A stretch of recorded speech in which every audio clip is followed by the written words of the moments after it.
otra compañera de la licenciatura, Sofía, que pues está haciendo su tesis justo sobre cosas de tradiciones discursivas, entonces como que también le hace bien como hacer este repaso, entonces bueno, ojalá pueda regresar, si no pues ya pues continuaremos sin ella y bueno, no sé si va a venir Selene, pero pues ya pues empecemos con el tema y justo Sí. querría empezar exponiendo justo esta idea un poco que empezaba ahora con lo de las formas de tratamiento, diciendo que pues justo, ¿no? Un problema que tendríamos que plantearnos y que de hecho, bueno, la romanística se lo ha planteado ya por lo menos los últimos 20 años, es que, bueno, y en realidad desde antes, ¿no? Y no es un problema que además solo haya dado cuenta la romanística, pero como que esta corriente específica le ha importado mucho, en tanto que tiene una filiación mucho más filológica, digamos, ¿no?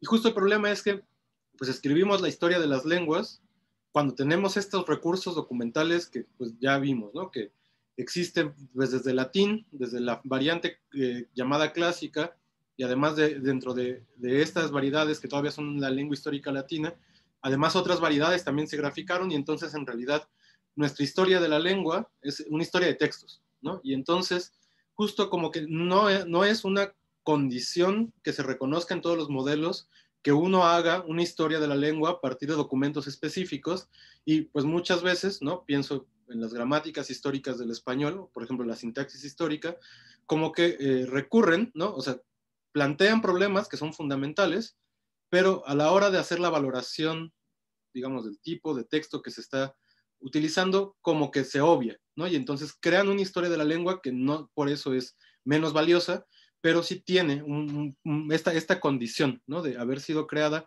bajo digamos, las manifestaciones de la lengua en formas específicas textuales, y entonces, digamos, como que hay datos que se nos pueden escapar, ¿no? Y entonces justo la idea, que creo que Cábatek lo dice así, es que justamente ahora podamos tener, ¿no?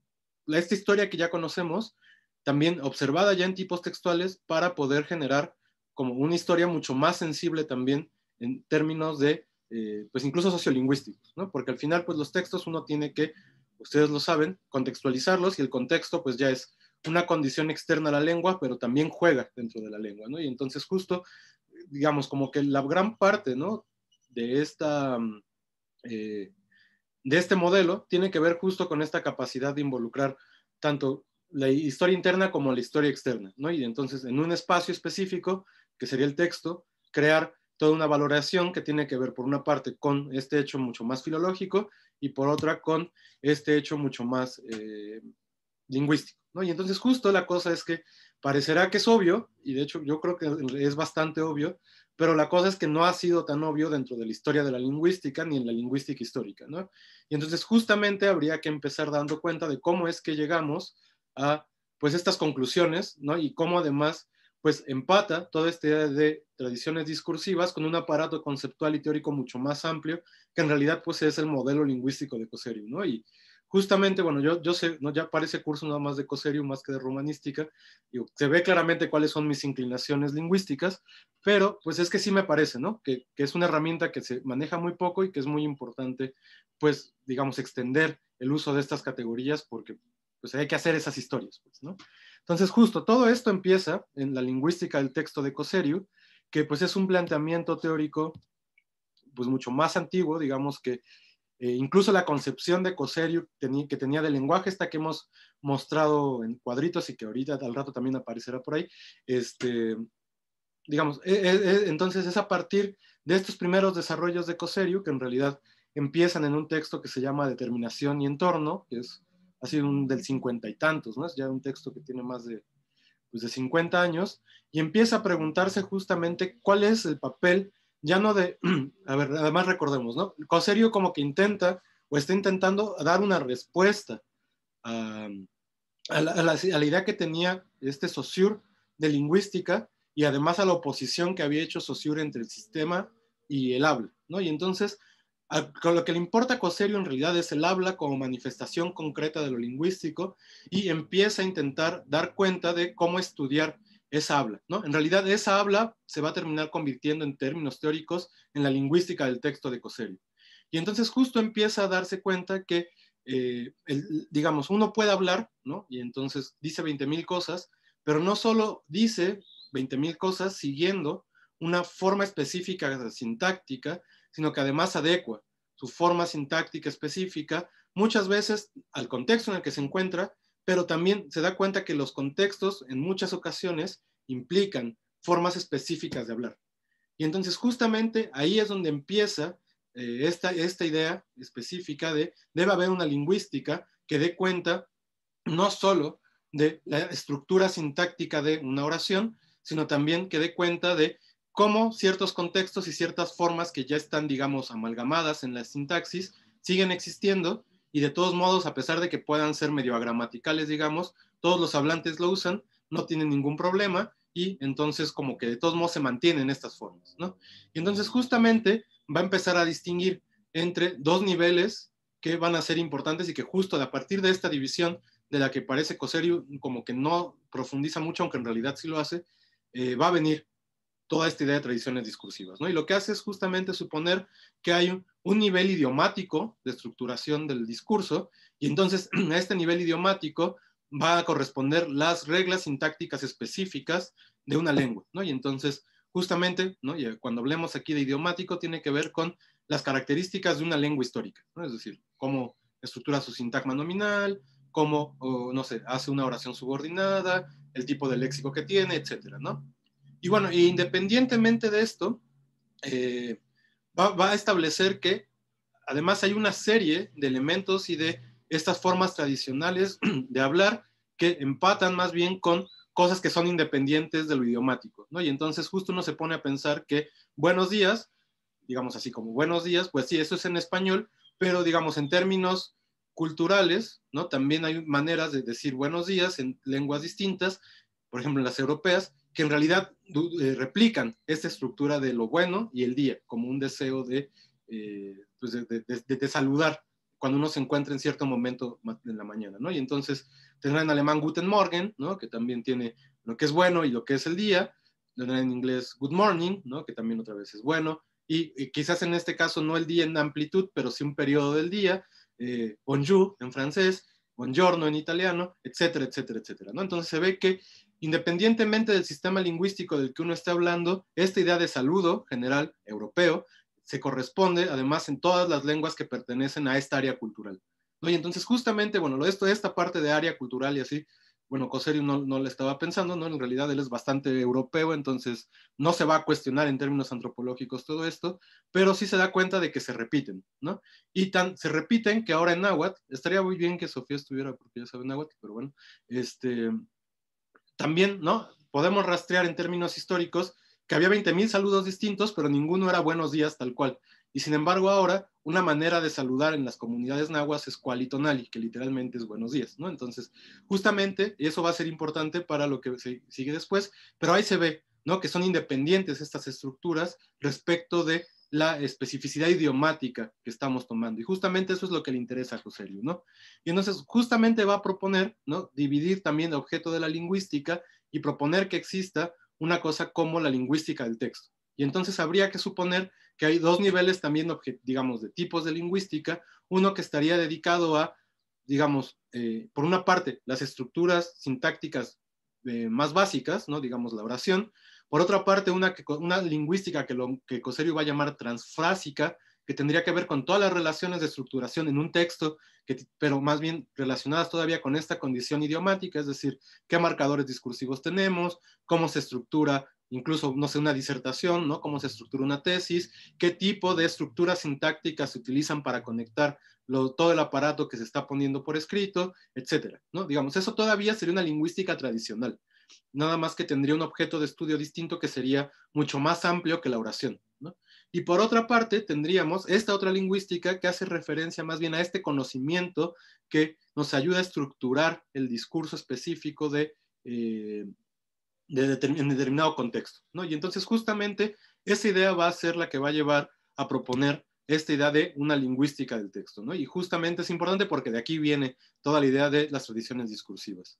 Entonces, justamente habría que reconocer también, ¿no? Y aquí es donde empieza como toda la entrada de la duplicación del nivel histórico, que digamos que a pesar de que son, o sea, que son independientes además, este saber estructurar discursos respecto de esta manera de hablar específica que realizamos a través de lenguas históricas también específicas, ¿no? Y entonces también lo que podemos observar, ¿no? Justo con esto de buenos días, es que incluso en estos espacios donde hay una forma tradicional de hablar, incluso se violentan las normas gramaticales, ¿no? En español, en realidad, decir buenos días es contrario a todo lo que deseamos cuando hacemos una forma como los días buenos, ¿no? Esa es la posición, digamos, estándar de la lengua, y este buenos días, digamos, violenta esa regla de sustantivo y adjetivo, ¿no?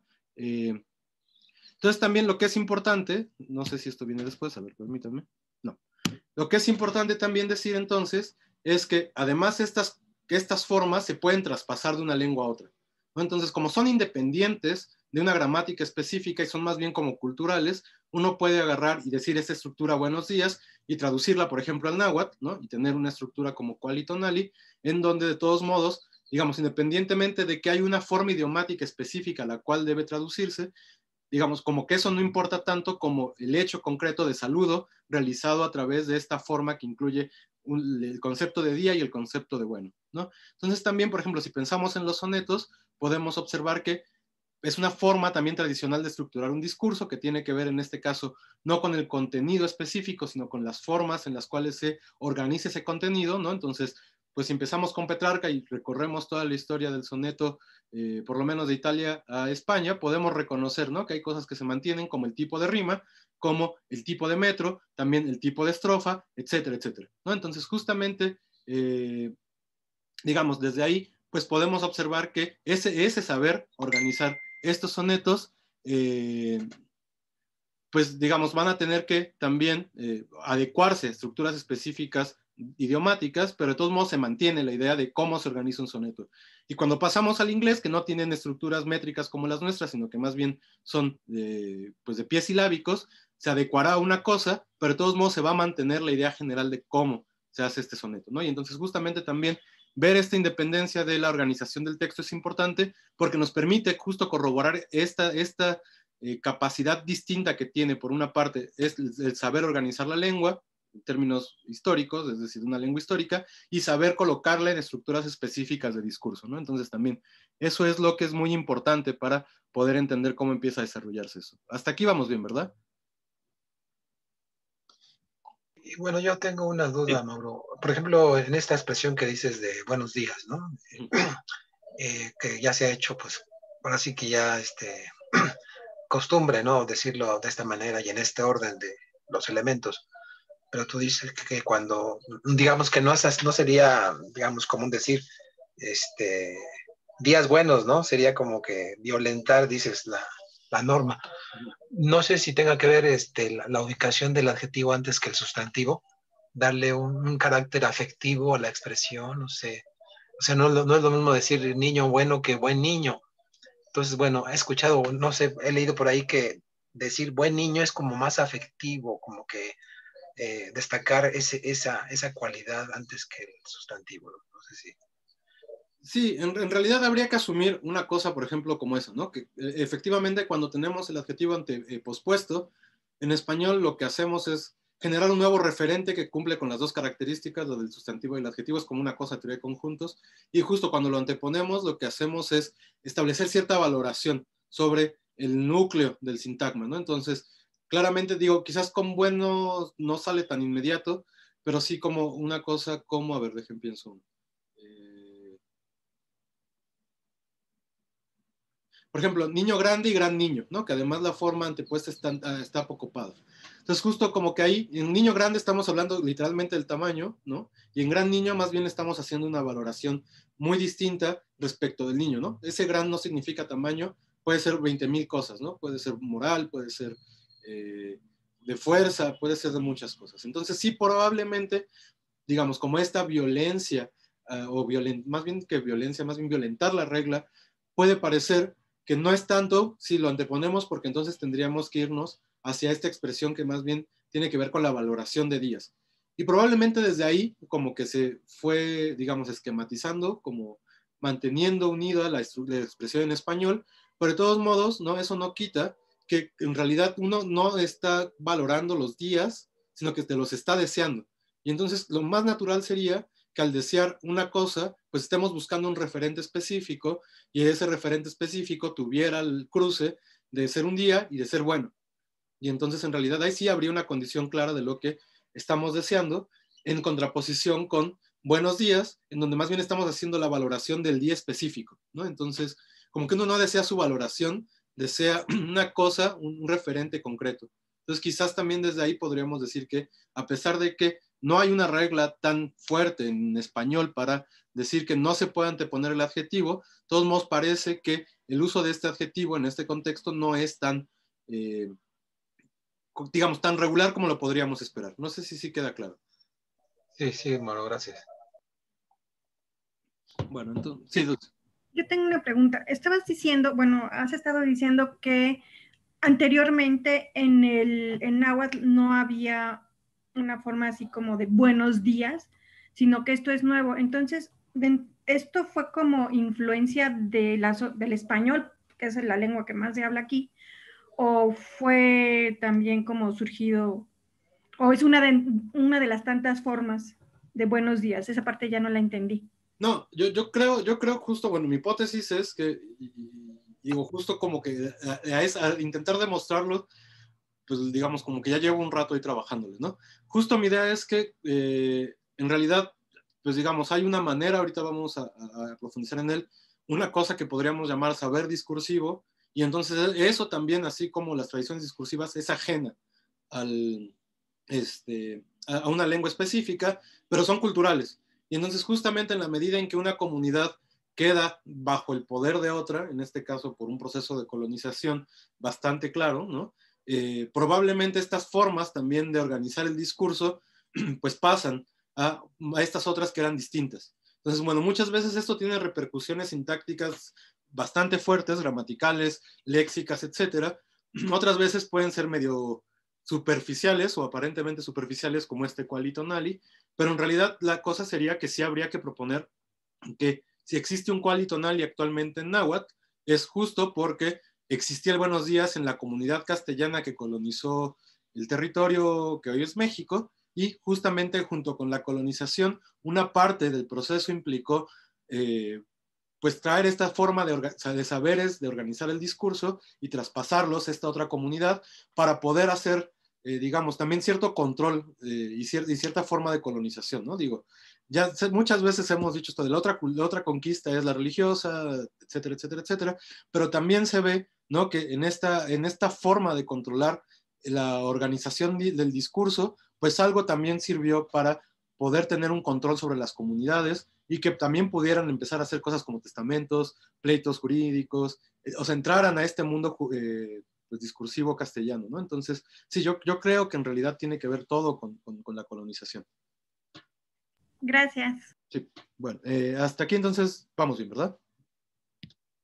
Bueno, y entonces nada más para ver dónde está el texto, ¿no? Dentro de este ya esquema que hemos repetido varias veces de Coserio, pues justo, ¿no? Habría que recordar que tenemos este nivel, más bien tenemos 3 niveles, el universal, el histórico y el individual, y 3 concepciones o 3 puntos de vista para el fenómeno del lenguaje, ¿no? Hay que recordar que esto no significa que, digamos, que no venga todo en conjunto, sino que en realidad son maneras de posicionarse para poder tener una guía en el estudio de la lengua, ¿no? Y entonces tendríamos pues la actividad, el saber y el producto, y justamente el texto, ¿no?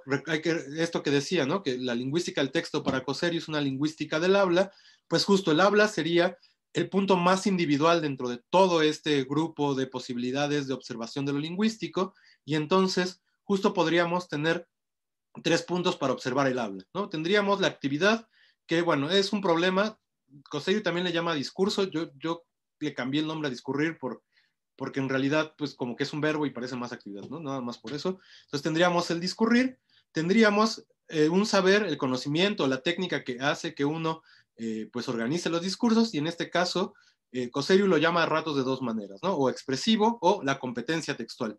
Claramente competencia textual viene como medio inspirado por Chomsky, ¿no? Aunque en realidad también a él le cae muy mal Chomsky, como casi todos los lingüistas. Y bueno, y al final, menos a los generativistas, que bueno, pues obviamente lo siguen. Tendríamos el producto del nivel individual, que justamente ese sería el texto, ¿no? Y entonces nada más también hay que recordar que en tanto producto, el texto no está, en este entendido, relacionado con el medio en el que se desarrolla, así que puede ser oral o puede ser escrito, ¿no? Y entonces justamente, digamos, Cosseriu, después de dar toda esta vuelta respecto a la lingüística del texto, crea este aparato conceptual mucho más complejo, cruzado con pues la lingüística de von Humboldt, y sitúa el texto en justamente esta parte como el producto del nivel individual, ¿no? Y entonces el nivel individual, pues sería justamente esto, y entonces, por ejemplo, aquí podríamos hablar del texto como la clase, ¿no? Y entonces ya tenemos una estructuración amplia, también un contexto específico en el que se desarrolla, y entonces ya podemos dar cuenta de un texto, ¿no? Que estaría definido por su completud, a partir de, por ejemplo, un fenómeno, ¿cómo decirlo? Un evento comunicativo, perdón, que sería justamente la clase, ¿no? Y entonces así podríamos proceder al análisis de este nivel individual, que insisto, es como que el más le importa a Cosseriu. Entonces, a ver, nada más dejen ver qué es lo que puse. Ah, bueno, ¿no? Y entonces también, justo como podemos ver, hay un saber, digamos, este nivel del saber, digamos, lo llama en términos aristotélicos Cosseriu dynamis, pero también en muchas partes de su teoría lo empieza a llamar tradición.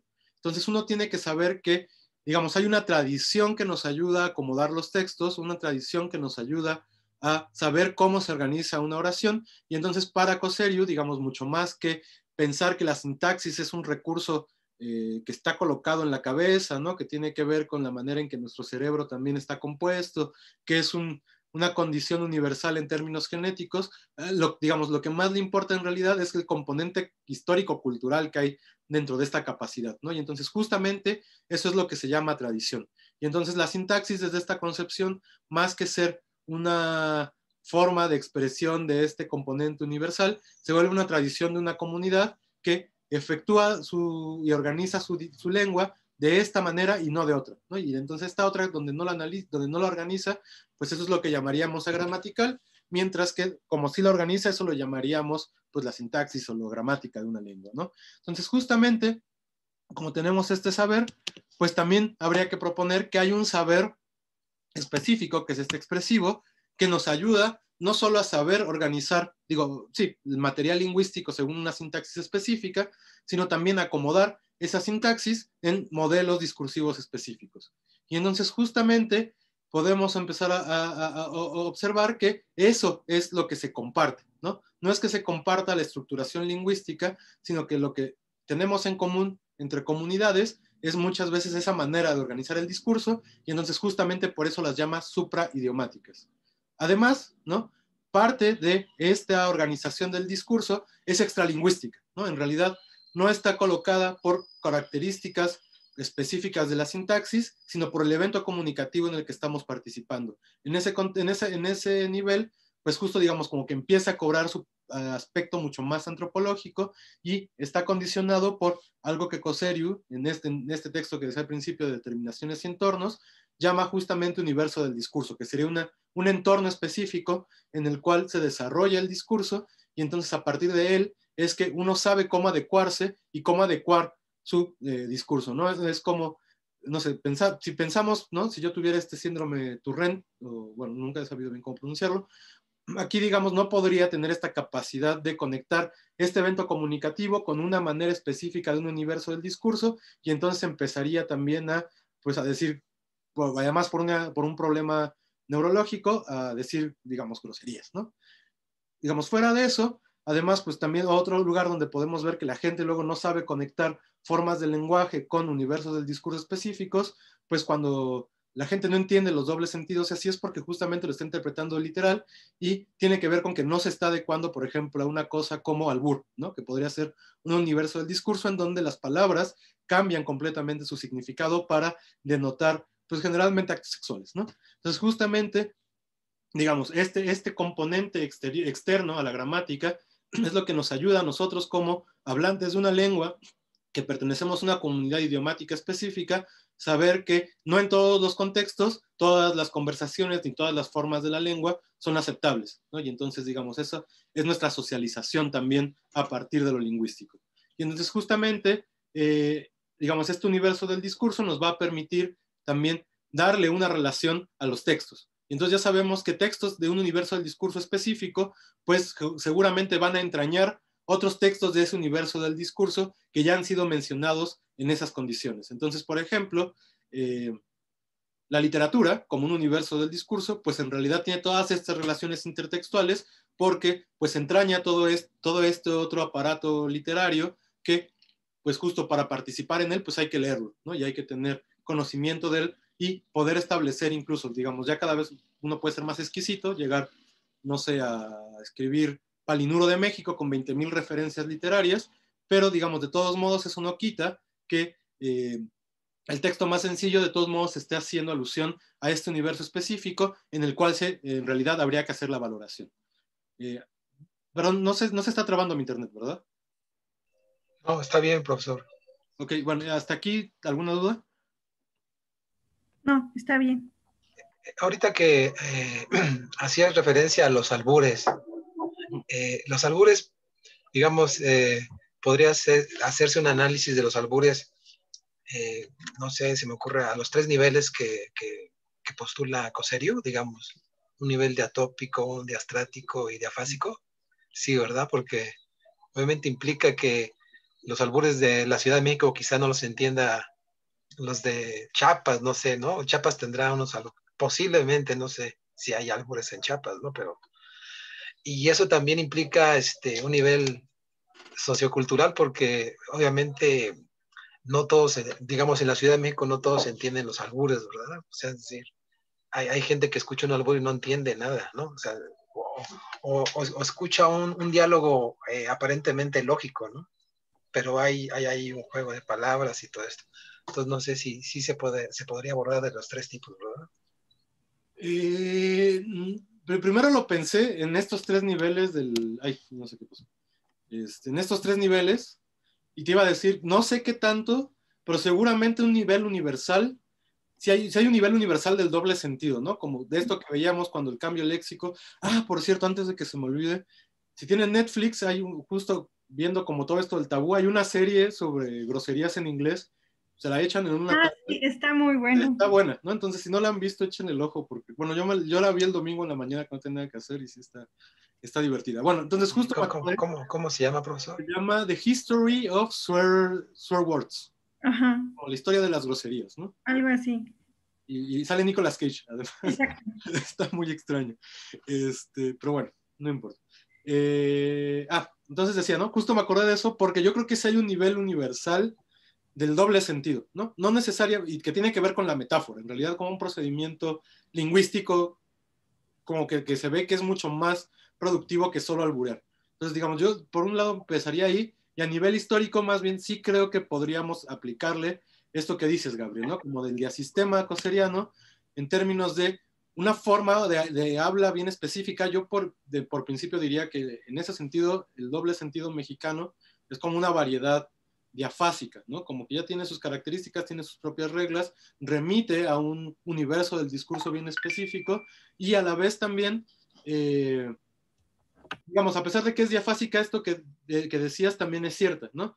Digamos, habría también que pensar cuál es nuestra definición específica de albur, porque yo creo que la que usamos en la Ciudad de México es una muy particular de la Ciudad de México que ni siquiera se repite en todo el país, ¿no?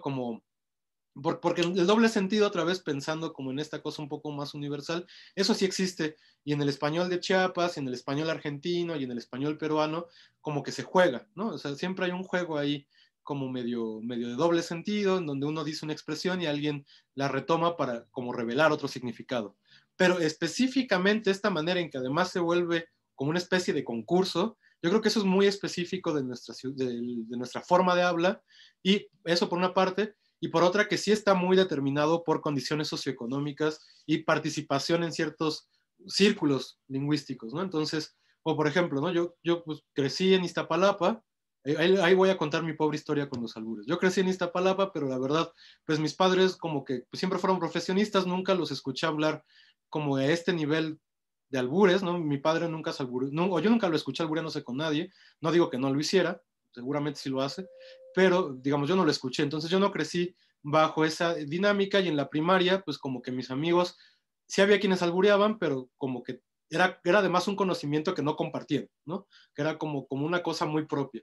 Y entonces como que bajo esta condición, cuando yo entro a la secundaria, pues obviamente soy el objeto de albures de todos porque yo no entendía, y si es una cosa como que por una parte no quieres entender y por la otra como que te hace falta la clave para entender exactamente todo, ¿no? Y eso se desarrolla, y una vez que se desarrolla, pues ya accedes exactamente a la forma específica de organizar el discurso. Entonces ahí también hay una competencia cultural que hay que ir aprendiendo, ¿no? Y entonces desde ahí pues no solo se vuelve una variante dialectal, digamos, ¿no? Sino también diafásica y también diastrática, ¿no? Porque no es compartida por todos los grupos sociales efectivamente.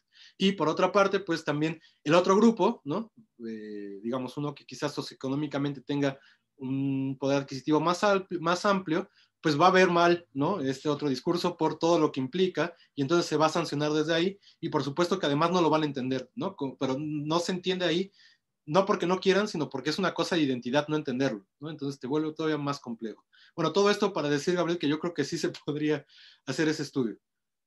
Perfecto, profesor, gracias. Perdón, Sí, yo nada más añadiría que además es un habla propia de hombres, principalmente, claro. Aunque actualmente ya las mujeres empiezan a meterse en esto del albur, yo creo que es una cosa de hombres, ¿no? Tiene que ver con con quién puede sobre quién, ¿no? Por eso también es importante, creo, mencionar esa parte y que también entraría en esta parte de Coserio, que es de un estrato específico, pero también es de un género específico, ¿no? No es para todos. Por eso yo creo que también esta señora que daba clases de albur era muy particular porque era una mujer, ¿no? Yo creo que sí, o sea, por principio sí diría que es un habla masculina, ¿no?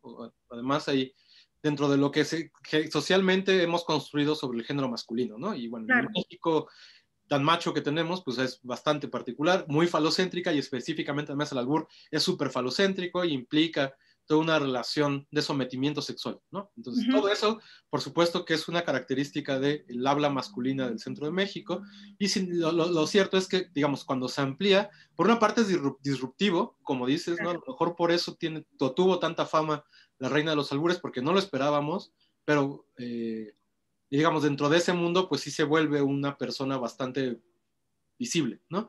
Y por otra parte también creo que, digo, yo no lo sé, mis amigas, pues sí, digamos, usan doble sentido, pero no sé si específicamente es el mismo tipo de albur que nosotros pensamos, ¿no? O sea, que ellas se considerarían albureras, dirían, no, yo sí soy bien alburera, una cosa así, pero no se parece nada ese doble sentido a los juegos que sí son, digamos, donde sí participaba la reina de los albures, ¿no? Entonces también no sé qué tanto se ha corrido hasta también el habla femenina, digamos, ¿no? Habría que hacer un estudio. Poco en realidad, porque se trata de imitar esa cuestión con masculino y se trata a veces de adaptar los albures más existentes hacia lo femenino.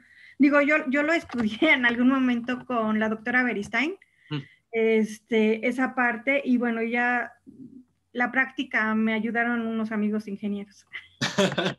Sí, no, y es un tema clásico para quienes empezamos a hacer lingüística, querer hacer algo con albures. Yo también, en primer clase, alguna vez en la vida, intenté hacer un diccionario de albur, ¿no? Pero obviamente no funciona, porque es tan amplio que una investigación de final de semestre no da, ¿no? Pero sí es un tema bastante interesante en realidad. Y debe haber varias tesis si les interesa. Sí, perdón, Gabriel. Y yo, por ejemplo, ahorita que estaba explicando Dulce la cuestión de la mujer, ¿no? La verdad no había tomado en cuenta esto en cuanto a la reina del albur, que seguramente se asume como hombre, ¿verdad? Por la cuestión falocéntrica, ¿no? No tengo idea, la verdad es que habría que ver qué posición toma al respecto, ¿no? Bueno, ella ya falleció, sí, pero no se tomaba ella como hombre, ¿no? O sea, entendía eso, y como es una cuestión de sometimiento, es así de a mí no me vas a someter, el que se va a someter es otro, ¿no? Creo que es eso, y por eso digo que hay cosas que se toman tal cual del albur masculino, por ponerlo de alguna forma, hacia lo femenino, ¿no? Pero es aún así una forma de dominación, o sea, yo, aún siendo mujer, te domino. Creo que iba más por allí. Estaría bueno como centrarse a ver, pues además hay un montón de videos, ¿no? Afortunadamente, además nos dejó un montón de corpus, además de, bueno, todo lo que implicó en términos culturales su presencia, ¿no? Entonces, digamos que sí podríamos profundizar, por ejemplo, en esto, ¿no? ¿Cómo se sitúa ella y se construye en términos genéricos? O sea, reconociendo que el albur prototípicamente es una cosa falocéntrica para poder voltearlo, ¿no? Porque al final lo que tienes que hacer es darle como una respuesta en la que sometes al otro y justamente un sometimiento sexual falocéntrico, ¿no? Entonces sí estaría interesante ver, supongo que tendría que ver con Deixis también, pero bueno, ya no nos metamos más con eso. Sí, no ves tema de trabajo final, pero si alguien quiere hacer eso algún día estaría divertido. Bueno, entonces, sigamos con esta idea del saber expresivo, ¿no? Decimos, el saber expresivo entonces no es nada más una cosa que está ahí en el nivel individual, como, pues digamos, como haciéndonos patentes también de saber que en esta situación específica es mejor decir buenas tardes que decir hola, ¿no? Sino también tiene su propia historicidad, ¿no? Y es ahí donde empieza el problema en realidad. Entonces, justamente, a ver. Digamos, entonces justo el saber expresivo lo que va a incluir por una parte es que este universo del discurso va a estar patente también en estas características del saber expresivo que para Coserio en este momento todavía está regulando simplemente el habla específica en contextos específicos, ¿no? Sin embargo, justo también habría que asumir que por una parte este saber expresivo va a tener cierto nivel de historicidad porque pues uno no nada más llega y habla en una comunidad con, digamos, su conocimiento adquirido en su propia historia, sino que además le enseñan a hablar de esas maneras, ¿no? Y entonces justamente estas características, ¿no? O sea, no sé, en el aprendizaje en la infancia es muy común que los padres, ¿no? Le digan a un niño, así no se saluda, tienes que decir esto, etcétera, etcétera. Lo que están haciendo en realidad ahí es aculturarnos, digamos, dentro de las características que se esperan como hablantes de nosotros en una comunidad específica, y de paso nos están dando todas estas regulaciones que tiene el saber expresivo, en este caso puede ser en términos de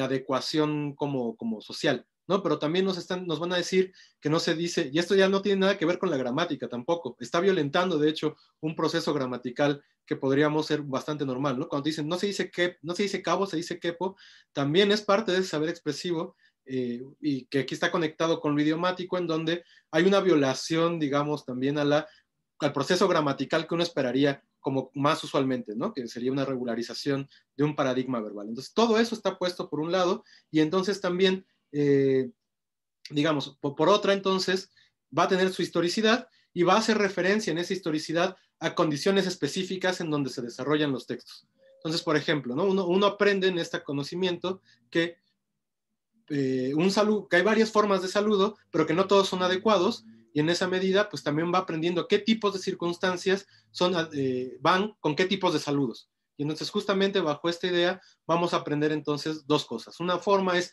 cómo se estructura el discurso, a grandes rasgos, ¿no? Cómo se conectan los saludos, cómo se conectan un discurso mucho más amplio, en qué lugar van estos discursos, y justamente también aprende, por lo tanto, en qué condiciones van qué tipos de discursos. Y entonces tendríamos que suponer que en esta cosa que Coserio llama el saber expresivo se encuentran contenidos en realidad ambas características, ¿no? Y justamente, además, pues que van a tener, porque se van repitiendo los tipos de circunstancias, una historicidad particular.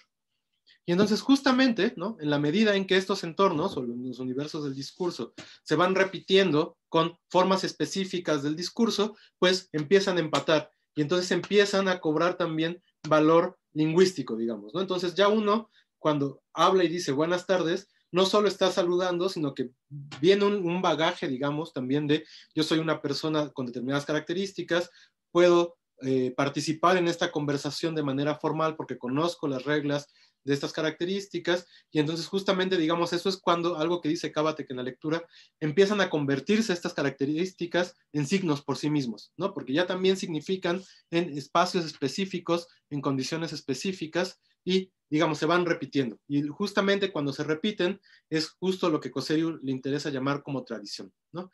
Entonces, justamente, por una parte, podemos ver, ¿no? Ya en este punto supongo, que efectivamente estos discursos tienen su propia historia, sus propias condiciones, sus propias características, y las lenguas en las que se desarrollan tienen su propia historia, sus propias características, y que habría que intentar separarlos, ¿no? Obviamente el problema es que pues, los vamos a encontrar juntos todo el tiempo y la cosa es cómo podemos distinguir una de otra para poder hacer una valoración lingüística mucho más adecuada de ambos fenómenos, ¿no? Y entonces justamente lo que tendríamos que observar, ¿no? Pues es todo esto, ¿no? Que el saber expresivo es supraidiomático y que se extiende por muchas comunidades que pueden no compartir exactamente las mismas lenguas, pero comparten alguna tradición cultural, ¿no? O algún desarrollo sociohistórico que los ha mantenido en conjunto, ¿no? Y entonces, otra vez, regresando, por ejemplo, a la idea de Worf, de las lenguas SAE, no sé si eso sí lo habíamos hablado ya, del Standard Average European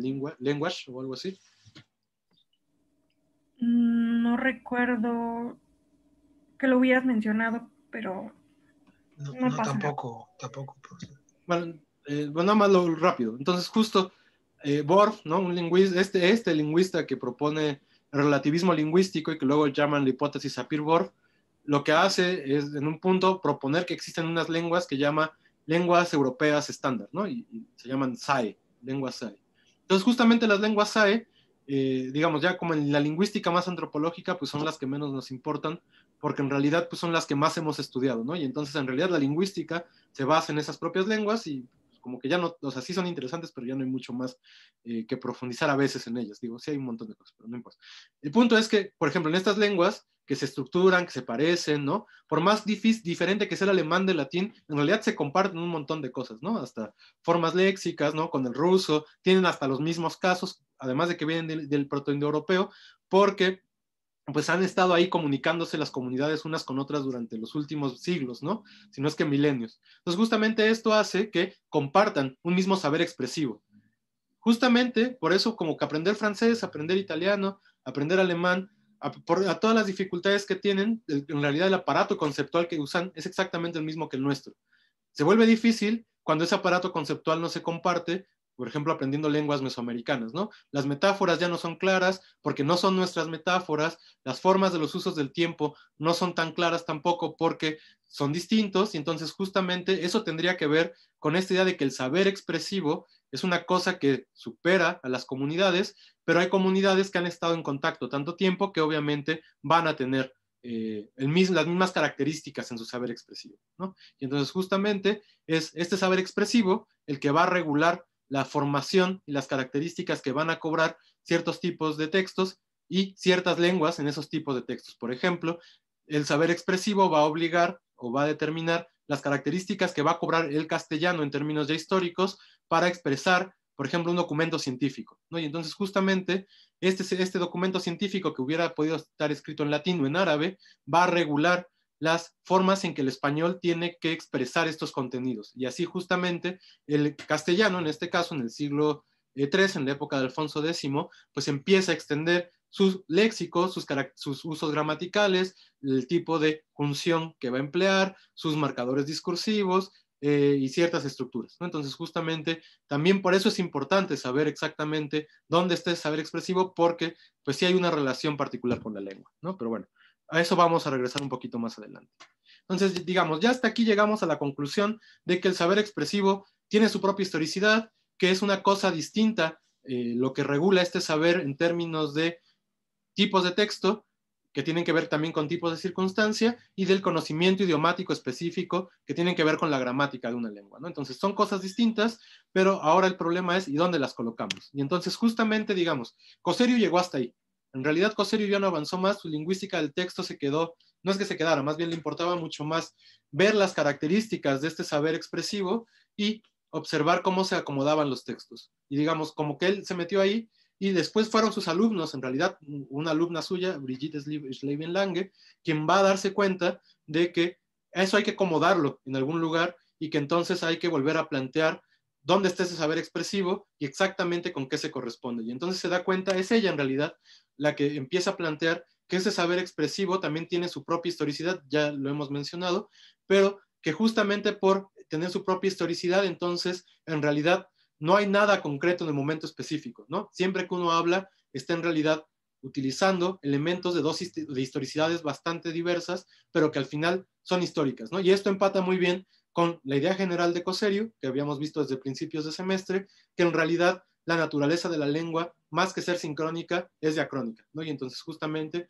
siempre vamos a tener estas características mucho más históricas, ¿no? Y entonces justamente todo, la cosa es reconocer que los textos también van a tener una dimensión histórica que tiene relación con los otros tipos de textos que se han dicho en esas mismas circunstancias. Por eso esta relación de intertextualidad que podemos encontrar y que de hecho pues hacemos referencia ya en estos estudios filológicos, ¿no? Entonces justamente pues lo que reconoce Slibe-Lang es esto, ¿no? Que existe una historia de los textos que es independiente de la historia de las lenguas y que si vamos a hacer historia de las lenguas tenemos que dar cuenta de la historia de los textos o nada más estamos pues falseando el dato, como había dicho desde un principio. Entonces, justo podemos reconocer esta otra organización que tiene que ver con, bueno, vamos a observar dónde está y a darle un lugar, perdón, a este saber expresivo y a estos tipos de textos en su condición histórica, y entonces van a ser otros alumnos de Cosseriu, ¿no? Que ya los leyeron, Peter Koch y Wulf Osterreicher, quienes van a proponer esta nueva organización del cuadrito original de Cosseriu, en donde lo que hay que reconocer es justamente como el saber expresivo tiene su propia historicidad, entonces no le pertenece al nivel individual de la lengua, le pertenece al nivel histórico. Entonces el nivel histórico tiene que reconocer las dos historicidades. Por un lado, la historicidad idiomática, es decir, de una lengua histórica, entonces aquí podríamos poner español, y por otro lado, la historicidad de todos estos modelos. Y entonces justamente es ahí donde nace el concepto de tradición discursiva, para hacer referencia a estos modelos que en términos históricos moldean la producción de un texto en condiciones específicas y a la vez también moldean la recepción que vamos a tener del texto en condiciones específicas, ¿no? Entonces, están puestos en todos lados y, digamos, lo que van a hacer Peter Koch, bueno, sobre todo Peter Koch, es quitar el nivel de actividad y simplemente decir, hay un dominio que puede ser la lengua particular o puede ser la tradición discursiva y hay un tipo de regla que moldea estas características, ¿no? Entonces va a decir que para la lengua particular son las reglas idiomáticas, para el texto son las reglas discursivas. Y entonces justamente lo que tendríamos que observar es que el nivel individual, lo único que queda es una actividad, que es la actividad del discurso. Entonces justamente aquí como que digamos ya cambió la concepción que teníamos originalmente, pero reconoce, ¿no? La parte que es importante, reconoce esta historicidad de ambas cosas. Y entonces justamente ya podemos hablar de la historia de la lengua particular y podemos empezar a hacer la historia de las tradiciones discursivas, que de hecho la romanística contemporánea está muy metida haciendo esa historia para poder empezar ya a dar mejor cuenta de qué fenómeno es lingüístico completamente idiomático y qué fenómeno que creemos que es idiomático en realidad es pues completamente digamos, tiene que ver con esa estructuración del discurso, ¿no?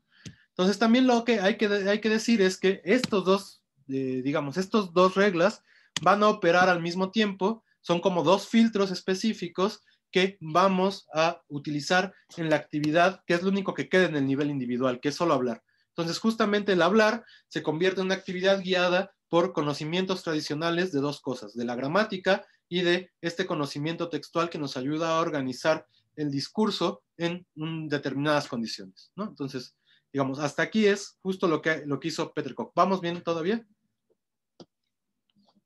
Sí. Sí, profesor. Selene, bueno, hemos hablado de cosas de Cosseriu, supongo ya verás el video, pero si de repente algo no te hace clic porque crees que ya lo hemos dicho o no te hace clic y ya, igual pregunta, no importa si repetimos alguna cosa, ¿vale? Bueno,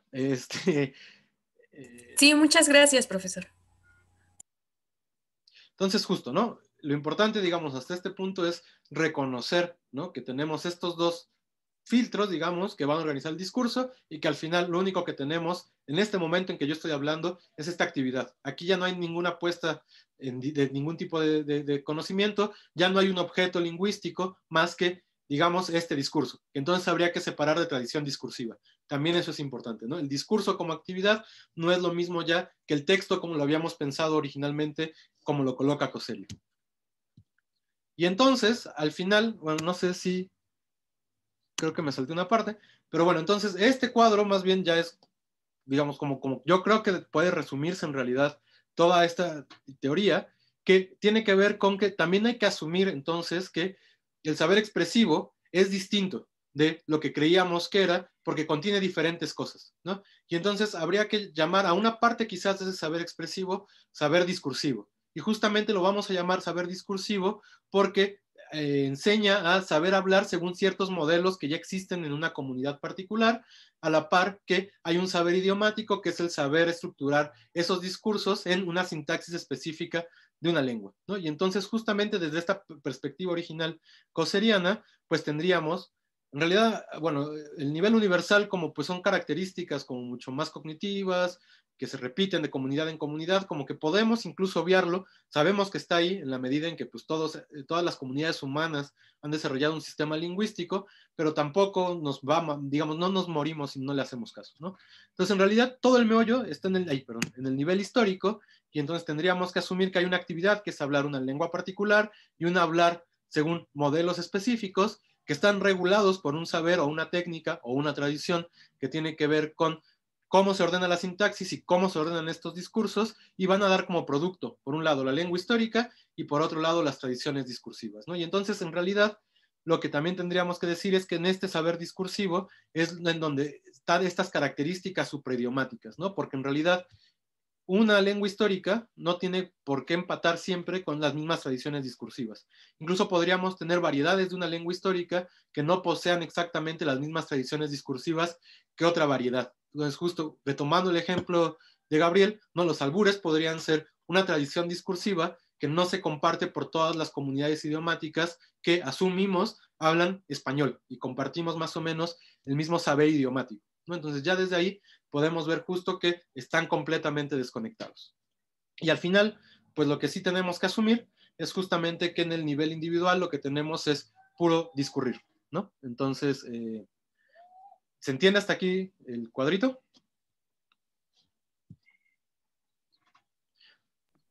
Sí. Ok. Y entonces justamente, ¿no? Habría que asumir que el saber expresivo debería comprender tanto ciertas características de lo que originalmente Cossero llamaba el saber elocutivo, como el idiomático, es decir, estas características de poner el discurso en contexto usando referencias de una lengua particular. Y entonces aquí se ve justamente que el saber expresivo no es exactamente lo mismo que lo que yo querría llamar saber discursivo, ¿no? Son cosas como completamente distintas. Quizás al final el saber expresivo es una cosa mucho más universal. Y entonces justamente tenemos que seguir pensando, ¿no? Que el saber expresivo va de la mano con saber hablar en tipos de circunstancias según modelos específicos. Y entonces también habría que pensar que el saber expresivo, según las características que cobra una variante, puede ser más bien el producto, un registro, mientras que saber moldear y organizar el texto, más bien eso va a hacer referencia a las tradiciones discursivas. Y entonces también así podemos separar diferentes objetos y decir que tenemos un registro lingüístico particular que también tiene que ver con características idiomáticas y que también tiene que ver con saber hablar en circunstancias, pero es otra cosa, y saber organizar este material en formas particulares según esas circunstancias. Y entonces ahí sí tendríamos tradiciones discursivas, ¿no? Y entonces la cosa al final es, y bueno, ¿y cómo definimos tradición discursiva?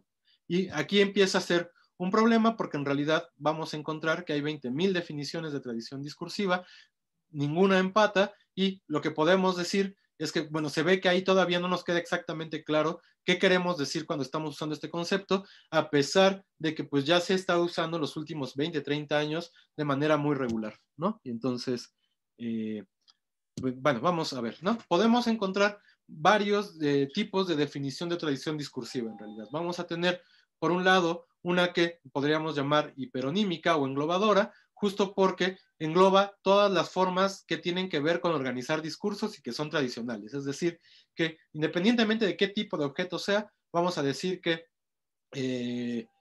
por ejemplo, si no tiene que ver con la manera de organizar un discurso, pero si no tiene que ver con la manera en que se organiza la sintaxis de una lengua, entonces todo esto es una tradición discursiva. Entonces, el género, todo tipo de texto, toda expresión lingüística, por ejemplo, buenos días, etcétera, podrían caber en nuestra definición muy amplia de tradición discursiva, ¿no? Y justo Cavatek, ¿no? Que es a quien leyeron, pues como que es una de las definiciones que más se emplea. Justo esta que tienen ahí en la pantalla es una que repite en todos lados, y justamente es como para decir, simplemente estamos aquí involucrando cosas de diferentes tipos lingüísticos, con diferentes características, con diferentes cualidades, pero que tienen la condición de no ser producto de un saber, digamos, gramatical, sino mucho más de un saber relacionado con nuestra interacción en el mundo, ¿no? Nótese que siempre estamos haciendo justo referencia a esta condición externa, extralingüística, de saber adecuarnos, ¿no? Entonces, todo lo que tenga que ver con eso va a ser tradición discursiva. Y eso sería como un primer tipo de definición de tradición discursiva, ¿no? Justo por eso podemos llamarla hiperonímica, ¿no? Porque agarra cualquier tipo de cosa y la mete dentro de su categoría. Entonces, hasta aquí queda claro esto, ¿verdad? Ok, bueno, justo otra de las cosas que es importante, o otra de las definiciones que es muy común de tradición discursiva, tiene que ver con el hecho de repetición, ¿no? Entonces, justamente, la pregunta es, ¿qué se repite? ¿No? Uno podría pensar, lo que se repite es el material lingüístico específico. Y en ese sentido, buenos días, así de chiquito, como se repite en el mundo como material lingüístico, podríamos decir, esto es una tradición discursiva. Pero entonces al mismo nivel estaría esta expresión como de zambombazo, que se repite una y otra vez en ciertas condiciones, o tirititito, o cualquier otra cosa, ¿no? No estoy diciendo que no puedan ser tradiciones discursivas, solo estoy diciendo que también, hablando de repetición, estamos hablando y considerando como material de diferentes niveles, ¿no?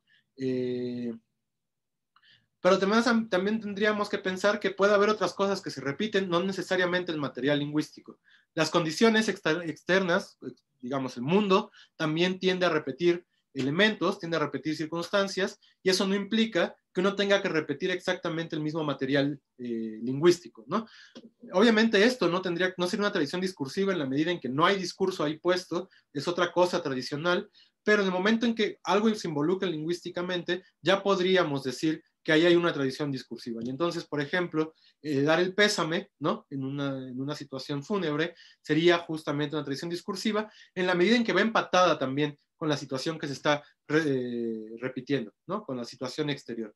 Y entonces ya también habría que valorar ahí qué es lo que nos importa más. Solamente el material lingüístico o el hecho de este material empatado con estas condiciones, y que cuando una se repite la otra, ¿no? Y entonces justamente ahí la cosa es que la repetición constante de un material lingüístico en circunstancias específicas va a generar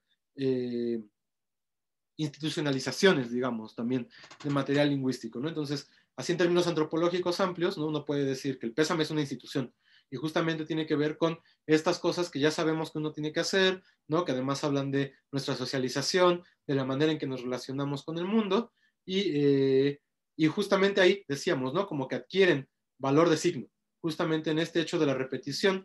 Cuando se repiten, pues justamente entrañan todo esto que está de fondo en esta situación, y entonces en ese sentido se vuelven un significante de un significado mucho más complejo, ¿no? Y entonces también eso es importante, porque si las repeticiones son mucho más institucionalizadas, pues también implican relaciones sociales mucho más complejas, ¿no? Pensemos, por ejemplo, bueno, voy a hablar de estas cosas que a lo mejor tienen mucho que ver con la Romania, pero como que sirven para empatar. Pensando, por ejemplo, ¿no? Los testamentos en náhuatl. Claramente los testamentos no son un tipo textual que se hubiera desarrollado en Mesoamérica, no porque no hubiera herencia, o sea, que es una institución necesaria para el testamento, sino porque de entrada la manera de la herencia era bien distinta, ¿no? Y la idea de propiedad, digo, no es que no hubiera propiedad, pero no era la misma institución de propiedad privada que estaba desarrollándose en Europa, ¿no? Entonces, justamente con la conquista, lo que empieza a repetirse ahora acá es esta nueva situación de relaciones de propiedad, y hay una necesidad de estructurar el mundo en esta situación en donde también todo el mundo está bloqueando por la tierra, todo el mundo quiere como que apoderarse de tierra, entre esa todo el mundo, pues muchas comunidades indígenas están intentando defender lo que era su propiedad, digamos, frente a la corona, ¿no? Entonces, justamente lo que se repite ahí va a ser esta necesidad institucional de decir a quién le pertenecen para poder mantener el control sobre los medios de producción, y entonces ahí también va a venir esa tradición discursiva testamentaria a funcionar como una herramienta. Y entonces justamente ahí vemos como una situación institucionalizada mucho más compleja implica que hay un sometimiento y una relación política específica para poder desarrollar estos tipos textuales, y no es solo como que un día los nahuas hayan dicho como, ay, están bien buenos los testamentos, voy a hacer testamentos yo también, y haya tenido como moda, ¿no? Tiene que ver con relaciones sociales mucho más complejas, y justamente por eso es que también las tradiciones discursivas ayudan, ¿no?, a conectar lo lingüístico con todas estas relaciones exteriores que no parecen lingüísticas, pero que sí tienen una expresión lingüística muy concreta, ¿no? Y entonces justamente es ahí cuando un contenido formal específico, como puede ser, no sé, la intitulación en un testamento, se vuelve también valor de signo, pero también representa todo el acto complejo, institucional también, que hay de fondo en la realización de un testamento, ¿no? ¿Sí queda claro eso? Sí, sí, profesor. Bueno, Sí. a mí me surgió una duda aquí con la repetición, ¿no? Repetición. Es decir, se inserta en una tradición. Pero en la diapositiva anterior había algo sobre algo irrepetible. Dice aquí Cabatec, ¿no? Dice en la segunda, exactamente. Dice, se trata de un término generalizante para todos los elementos históricos designables y relacionables con un texto. Dice, textos particulares como actos individuales e irrepetible. Sí, porque... Entonces, sí. No, perdón, Pueblo. Sí, es que me hizo ruido esa aquí dice irrepetible con acá repetición, ¿no? Y además son dos definiciones de él, ¿no? O sea, ese Cábate tiende a hacer esas cosas en que en un artículo dice una cosa y en otro artículo dice otra, y cuando le preguntas, pues nada más te dice que no es cierto, ¿no? Pero bueno, el punto es que sí, suele hacer esto. La cosa es que aquí repetible no significa que no se repitan las circunstancias, sino que en última instancia todo acto lingüístico no es repetible en la medida en que es un individuo en una situación específica concreta, que, digamos, en términos de no abstracción, pues en nuestra linealidad histórica del tiempo, pues no va a volver a presentarse, ¿no? Simplemente sucede una vez, se acabó. En ese sentido utiliza irrepetible, pero lo que habría que asumir es que ese acto irrepetible en realidad sí puede tener características de otros actos si lo empezamos a abstraer un poquito. Y entonces justamente cuando hablamos de repetición, ya estamos hablando de esa abstracción de características que tienen que ver ya no con el acto individual concreto, sino con el acto un poco más genérico, ¿no? Entonces también, bueno, esa es otra cosa que ahorita vamos a hablar. Las tradiciones discursivas muchas veces empatan también con la categoría de género, ¿no? Entonces, digamos como que ahí también no ha habido una definición tan clara que nos permita separar una cosa de otra, ¿no? Entonces, probablemente, a diferencia de género, la característica de la tradición discursiva es que le importa, por un lado, ver lo que se repite, ahí sí repite, a nivel intertextual, digamos, y también lo que se repite en el mundo exterior para que hace que se repita el material lingüístico, ¿no? Pero entonces, digamos, a pesar de que Cábate, que en esa definición habla de cosas irrepetibles, ¿no? En realidad, pues sí hay un nivel de cosas que van a repetirse, ¿no? Pero digo, no significa el acto concreto, sino un paso más de abstracción, ¿no? Correcto, profesor, gracias. Bien.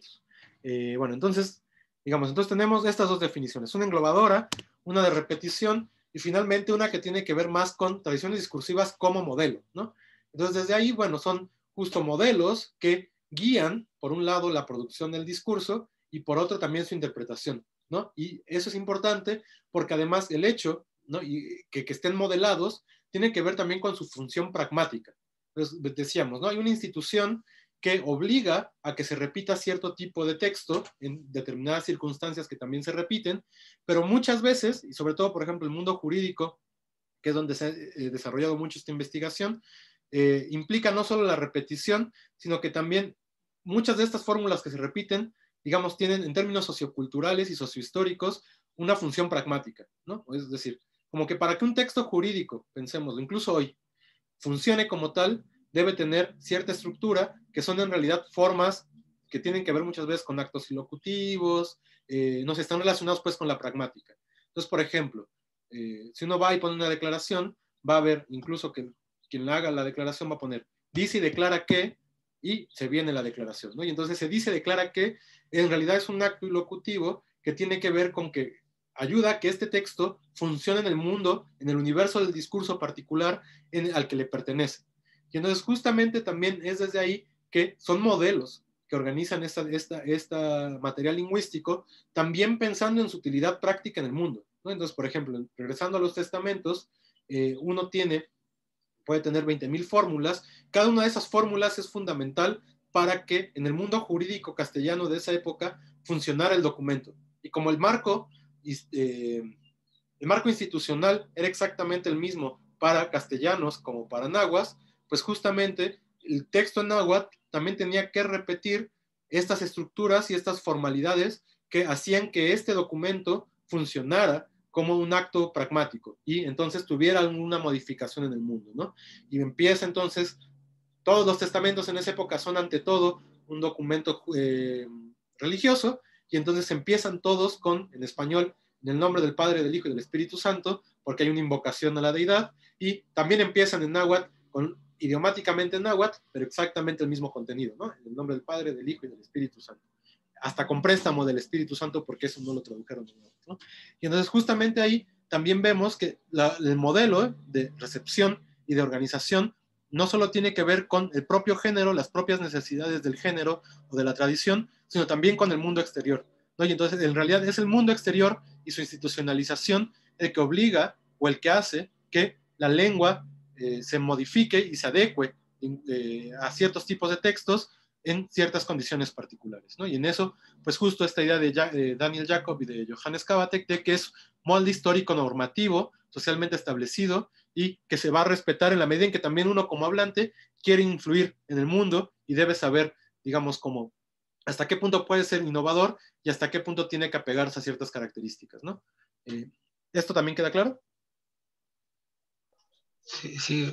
Otra pregunta, Sí. profesor. Perdón por las interrupciones. No, adelante. Entonces, las tradiciones discursivas, no sé si hay alguna manera de establecer una temporalidad de las tradiciones, o digamos, a partir de qué tanto tiempo se puede considerar como tradición discursiva. Estaba pensando en los discursos que pronuncian los que reciben el premio Nobel, ¿no? Digamos que cada año, digamos, se pronuncia un discurso, y entonces eso, digamos, ya podría considerarse como una tradición discursiva, eso, sí, ¿no? Yo, bajo esta idea de que es un contexto específico que se repite, que incluso puede que tenga material lingüístico que se repite, como agradecer, seguramente todos empiezan agradeciendo a los reyes, ¿no? Entonces eso ya sería además indicación del tipo de discurso que va a empezar. No lo vas a decir si no estás recibiendo el premio Nobel. Entonces ya desde ahí, digamos, yo creo que, no sé si a la tercera vez que lo hicieron ya podríamos hablar de tradición discursiva. Eso no sé siquiera si alguien se lo ha teorizado, pero digamos que mientras más se repita, eso le da más posibilidad a ser clasificado como tradición discursiva. Y insisto, lo que habría que pensar es que van a ser tradiciones discursivas, ¿no? Entonces, claramente, la tradición discursiva, discurso de recepción del premio Nobel, ¿no? Por ponerle una etiqueta ahora, pues tendría que haber nacido una vez que se haya institucionalizado el premio Nobel, y digamos, ahí nace como una nueva tradición. Obviamente viene y está pegada a otras tradiciones de las cuales se elabora, ¿no? Porque las tradiciones discursivas también toman de otras tradiciones para conformarse, y yo creo que una vez que se convirtió en una institución, la segunda vez que se dijo, a lo mejor ya podríamos hablar de tradición discursiva, ¿no? A la quinta, claramente, ya es obvio que se está repitiendo una situación y se está repitiendo un material lingüístico. Entonces, no sé, ahí sí no sé cuál es el límite entre, es un acto expresivo, individual, irrepetible y único, digamos, como para decir lo que decía Cavatek, o ya es una tradición discursiva. Pero de todos modos, lo que habría que pensar es que incluso cualquier acto individual, irrepetible, específico en un momento determinado, está guiado a la vez por tradiciones discursivas, aunque no vuelva a aparecer ese acto específico, ¿no? Entonces, por ejemplo, ¿no? Ahora esperemos que no siga esto, ¿no? En el mundo del COVID, pues justamente muchas de las cosas que estamos haciendo, estamos adecuando tradiciones discursivas que ya conocíamos a una situación de la cual ignorábamos absolutamente todo, ¿no? Y entonces, digamos que a pesar de que, y yo lo digo como deseando que en verdad no siga o no vuelva a haber una pandemia en 2 años o algo así, a pesar de eso, nuestros discursos proferidos durante este periodo, digamos, son innovadores en la medida en que se adecuan a esta situación, pero están basados también en tradiciones previas. Y entonces, digamos que en realidad, ya desde ahí, pues no importa si se manifiesta o no como una tradición posterior, porque se ve que aquí en este momento estamos utilizando los que ya conocemos para poder sobrevivir en el mundo. Digo, sobrevivir discursivamente, pues, ¿no? Porque de ahí, pues, no vamos a poder afectar más. No sé si eso queda claro. Sí, sí, profesor, gracias. ¿Alguna otra duda? No, no es, bueno, sí es una duda. Me quedé pensando en, por ejemplo, estos modelos de cómo hacer una historia clínica, ¿no? Que les enseñan a los chicos de la Facultad de Medicina, que siempre inician pues como con las mismas palabras, ya tienen como un guioncito establecido de cómo tienen que hacer cuestionario, entrevista. ¿Eso sería una tradición discursiva o no? Sí, no, esa sí, ya sin duda, ¿no? Esa sería una tradición discursiva justo porque además la aprenden, ¿no? O sea, como Okay. parte de ser buen médico, implica saber hacer esa historia Sí, clínica de determinada manera. Entonces, claramente eso es una tradición discursiva. Ahora, el problema es si esa tradición discursiva la vamos a ok. considerar en su amplitud como historia clínica o cada parte que contiene la historia clínica es a su vez una tradición discursiva. Y es ahí donde se vuelve complejo la definición, ¿no? Porque, o sea, por ejemplo, si hay, no sé, un investigador peruano, Carlos Garatea, que pues justo también usa mucho estos modelos. Por ejemplo, él sí proponía, ¿no? Yo lo recuerdo decir una cosa como que en realidad son esas pequeñas partes del discurso contenidas dentro de textos más amplios lo que tendríamos que denominar tradición discursiva. De tal manera que entonces a lo mejor sería la tradición discursiva algo así como nombre del paciente, ¿no? Yo en realidad pensaría que hay que nombrar cosas más amplias, pero digamos, ahí hay toda una discusión, ¿no? Y entonces todavía como que eso en términos teóricos no se ha definido, porque, pues bueno, esto sigue siendo bastante nuevo, insisto, ¿no? Entonces, por ahí vamos, pero habría que tomar posición, digamos, respecto a una u otra, ¿no? ¿Qué es lo que nos interesa? ¿El modelo amplio, la organización amplia de un texto o los pequeños indicios que se van repitiendo y que en su repetición organizan cosas más amplias como un género, ¿no? Entonces también ahí, ¿dónde queda el género? Ese es otro problema. Claramente esta definición de modelo está muy relacionada con nuestra idea de género, ¿no? Pero, insisto, como que habría que pensar género desde otra categoría, probablemente mucho más como lo hacen otros lingüistas como Bieber y Conrad, que se dedican mucho a la lingüística de corpus. Pero bueno, ¿sí queda claro eso, Selene? sí, pero Entonces, ¿alguna otra duda hasta acá? Ok, bueno, y entonces esto, que a mí me parece la parte como que debería llevarnos más a aceptar este tipo de análisis, porque justo al final, otra vez, ¿no? Recordando que hacemos la historia de las lenguas con textos específicos de eventos específicos bien particulares, pues uno también tendría que entender cómo se desarrolla o sea, cuáles son las razones del mundo que han llevado a que se realice ese discurso particular que nos llega a nosotros en una hoja ahí toda llena de polvo de un texto del siglo XII, ¿no? Entonces, justamente por eso mismo, digamos que podemos establecer una relación entre historia interna e externa de la lengua a partir de la idea de tradiciones discursivas, ¿no? Justamente esto implica, ¿no? Que es en realidad el mundo exterior el que nos obliga o el que nos lleva a interpretar los discursos de determinadas formas, ¿no? Y que entonces justamente, además estos discursos, como ya había dicho, están producidos también por comunidades específicas que tienen a su vez su propia historicidad y que es dentro de esa historicidad en donde podemos asumir la interpretación de un tipo de texto particular, ¿no? Poniendo otra vez el ejemplo de los testamentos nahuas, pues claramente antes de la conquista pues no iba a haber ni siquiera escritura alfabética, ¿no? Entonces, digamos, no porque no hubiera escritura en Mesoamérica, sino porque eran otras formas de escritura. Entonces, digamos, para entender de entrada cómo es que ese texto logró escribirse, no podemos no dar cuenta de todo este proceso social más amplio, ¿no? Que también se desarrolla dentro de una tradición, ¿no? Que también tienen que ver con cómo se desarrollan esas tradiciones discursivas. Entonces también justamente son estas sociedades las que condicionan las características de estas tradiciones, de tal manera que, otra vez, no tendría por qué aparecer una fórmula como en el nombre del Padre, del Hijo y del Espíritu Santo, si no tuviéramos previo conocimiento de que hay una cosa como el catolicismo, ¿no? Que implica, etcétera, etcétera. Y para explicar su presencia en un texto, pues habría que asumir, ¿no? Que como todo texto religioso, tienen que abrir invocando a la deidad, en este caso, bueno, la deidad católica, ¿no? De esta forma también, ¿no? Lo que es importante es que las tradiciones discursivas son parte entonces del bagaje cultural, ¿no? De una comunidad, y entonces también uno como hablante perteneciente a una comunidad particular, pues tiene que hacer referencia, ¿no? Siempre a tradiciones que ya conoce y que aprendió. Entonces justamente también nuestra competencia lingüística en ese caso, pues está completamente relacionada con esto, ¿no? De hecho, aquí se ve que esta concepción de tradiciones discursivas, ¿no? Este engarce histórico, viene también desde una lectura mucho más antropológica, ¿no? Digamos, los lingüistas norteamericanos, todos estos son europeos, curiosamente. Los norteamericanos ya habían desarrollado o estaban desarrollando desde la etnografía de la comunicación elementos muy parecidos a los que desarrolla la teoría cosseriana, solo que no pensados en textos escritos, ¿no? Esa es la diferencia. Por eso, digamos, como que este aparato se entiende mucho mejor en términos filológicos.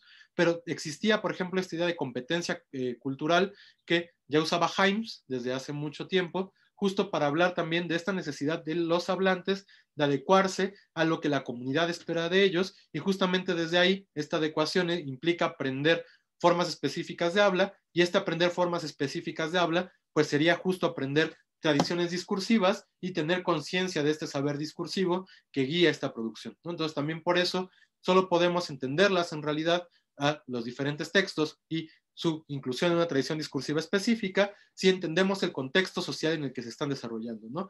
Para otra vez dar cuenta, por ejemplo, del español, ¿por qué se desarrollan los textos jurídicos en el siglo XIII? Bueno, justo lo primero que tendríamos que decir era lo que decíamos la clase pasada, ¿no? Para que se escribiera en español tuvo que haber una reforma en el mundo gótico de los reinos católicos, justo para permitir que, digamos, se reformara el latín y entonces dejara un espacio abierto para la recepción y la escritura de otras lenguas, ¿no? Y entonces, de entrada, del desarrollo de textos en castellano, de tradiciones discursivas en castellano, escritas, tiene que ver justamente con este momento histórico. Y entonces no podemos no dar cuenta de ese momento histórico para explicar cómo es que el español empieza a escribirse hasta ese momento, ¿no? Entonces justamente por eso pues hay una relación entre, digamos, el mundo exterior y la lengua, ¿no? Entonces también justamente, ¿no? Podemos decir que además, como son intertextuales, vamos a observar que justamente pues se van adecuando a estas cosas que se repiten, estos elementos intertextuales que podemos establecer y que a su vez van a ir adecuándose, ¿no? A los contextos conforme van cambiando. No podemos asumir, por más que queramos decir que, por ejemplo, hacer la historia, una tradición discursiva nos quita completamente la variación lingüística que podríamos esperar si metemos más tipos de textos, en realidad al final de todos modos no podemos afirmarlo así, porque esas tradiciones se van a ir adecuando también a las características específicas de las comunidades, ¿no? Entonces justamente pensando en testamento como mucho más amplio, que tiene una heredad, o sea, bueno, que inicia como tipo textual o como tradición discursiva desde el mundo latino, pues claramente ahí no van a tener las mismas características, no solo idiomáticas por estar en otra lengua, sino tampoco ideológicas, digámosle, porque por lo menos en esa época pues no existía el cristianismo como lo existía en el siglo XIII, cuando se elabora toda la tradición discursiva testamentaria del mundo castellano, ¿no? Entonces justamente ahí hay una adecuación de las tradiciones discursivas a estas nuevas características del mundo.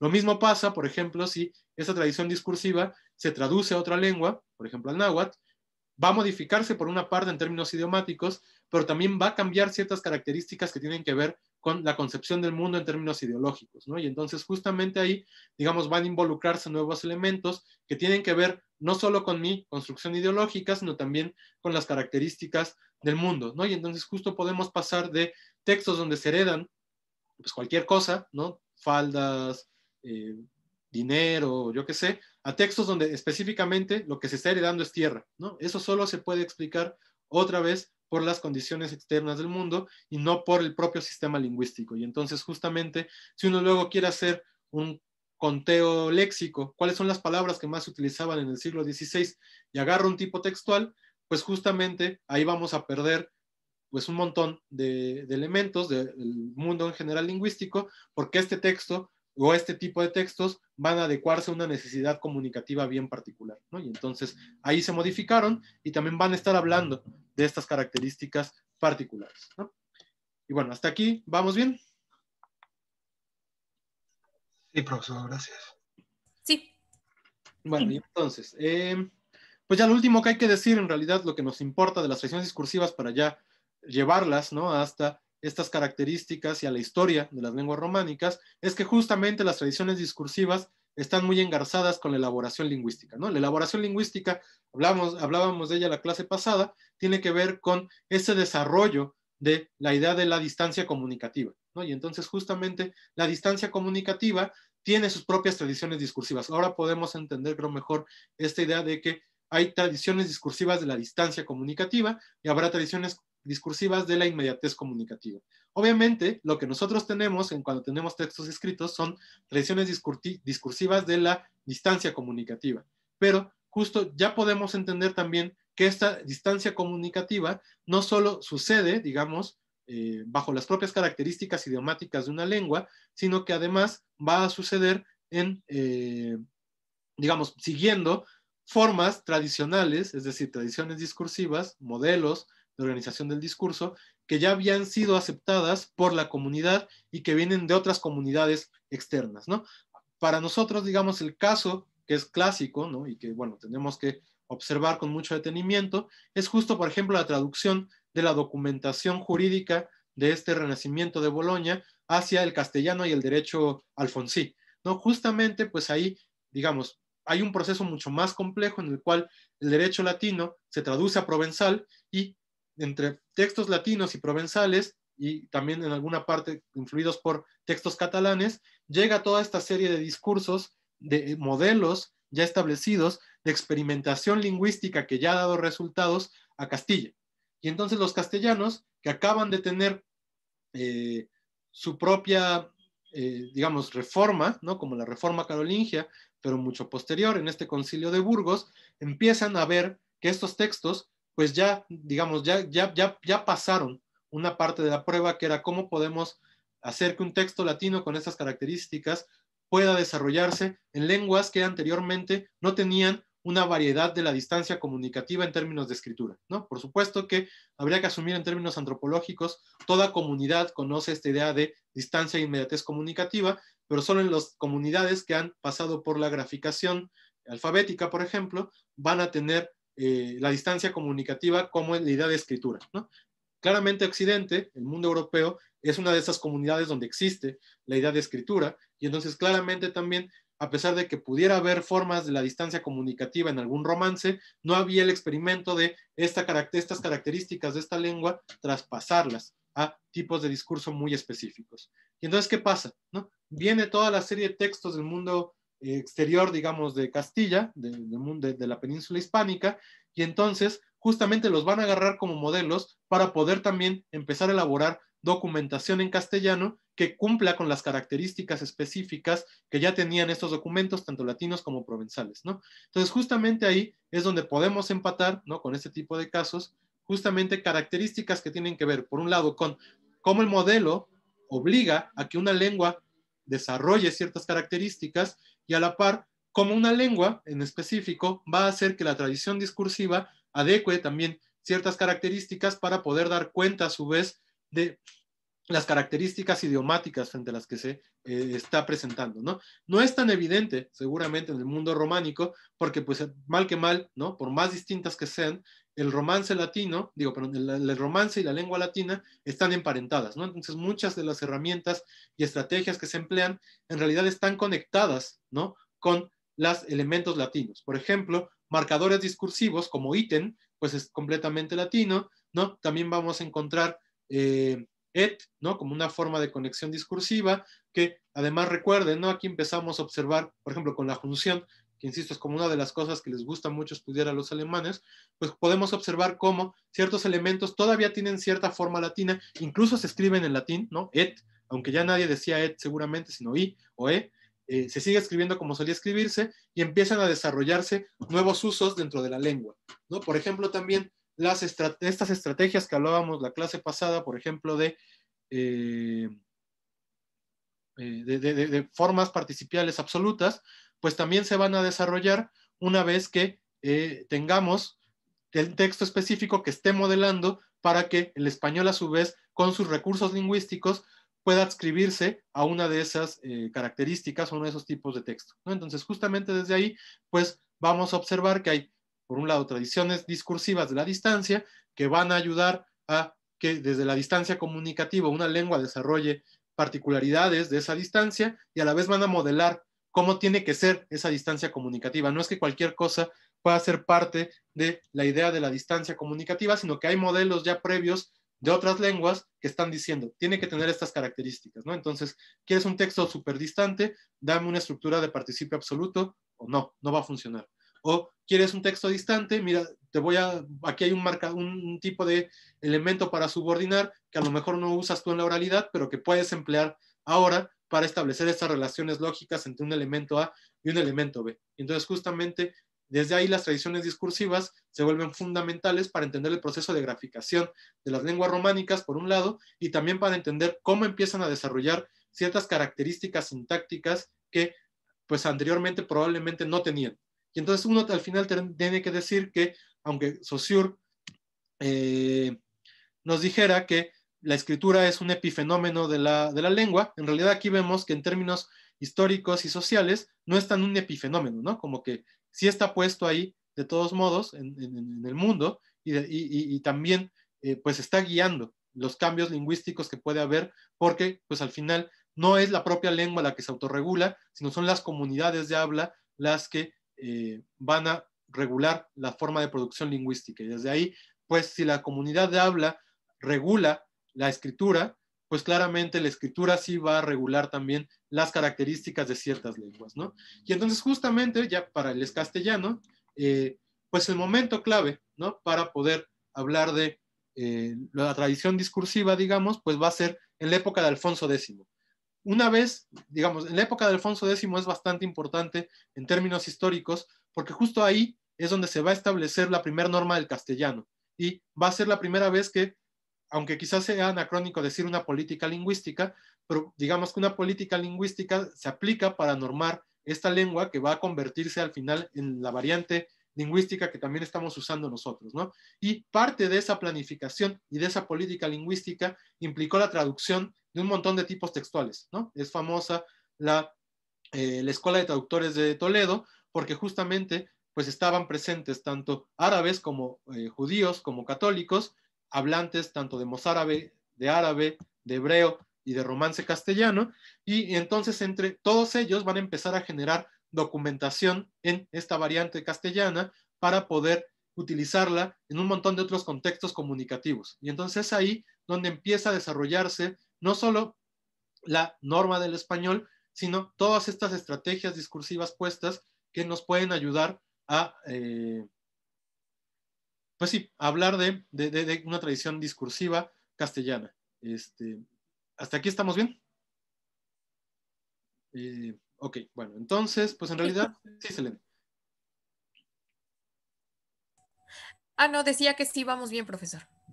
Ok, bueno, tengo algo que decirles, y más bien seguramente es mi paranoia, pero desde hace una semana creo que me contagié de COVID y me estoy empezando a sentir un poco raro, pero puede ser mi paranoia. Entonces les voy a pedir que dejemos aquí la clase para tomar un poco de airecito. Y bueno, yo en realidad creo que soy yo con mi hipocondria, ¿no? Pero prefiero pararlo acá. En realidad ya acabamos el tema. ¿Tiene COVID, profesor?